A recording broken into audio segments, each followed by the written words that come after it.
Okay, tell me about the first night in prison.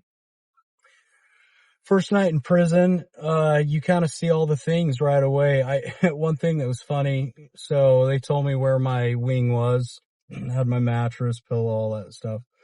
And I walk up and there's like 4 wings in my building, and there's 2 upstairs, 2 downstairs, and each one has a bathroom.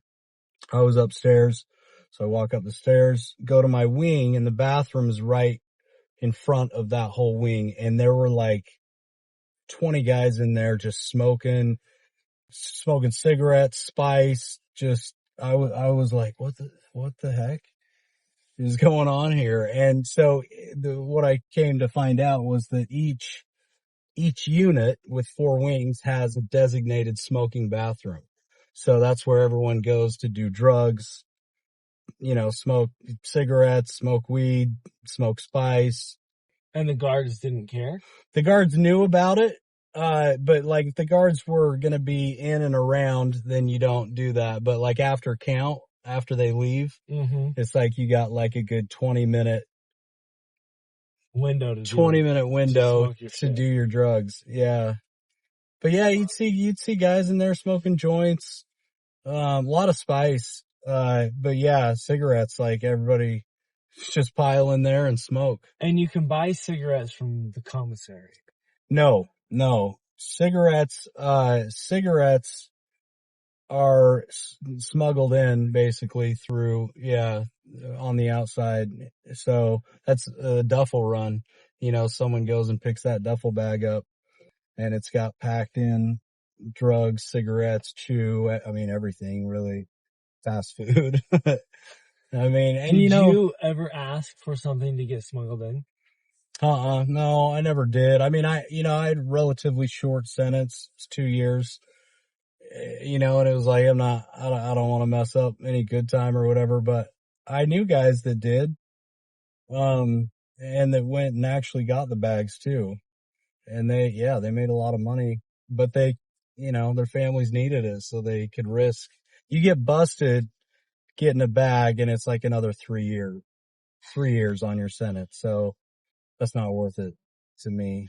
Would the person dropping off the bag get in trouble? Oh yeah, if they got caught, yeah. They drive along a road and someone's like in the back of a truck or back seat and literally they chuck it, right?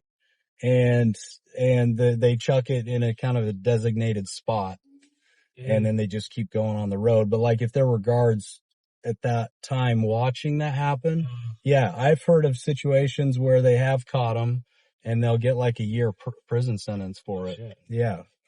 So, there's a risk in all of it, but people would drive by with tennis balls, slice the tennis ball, put drugs in it and throw it over the fence where we would walk the track. Yeah. That happened quite a bit.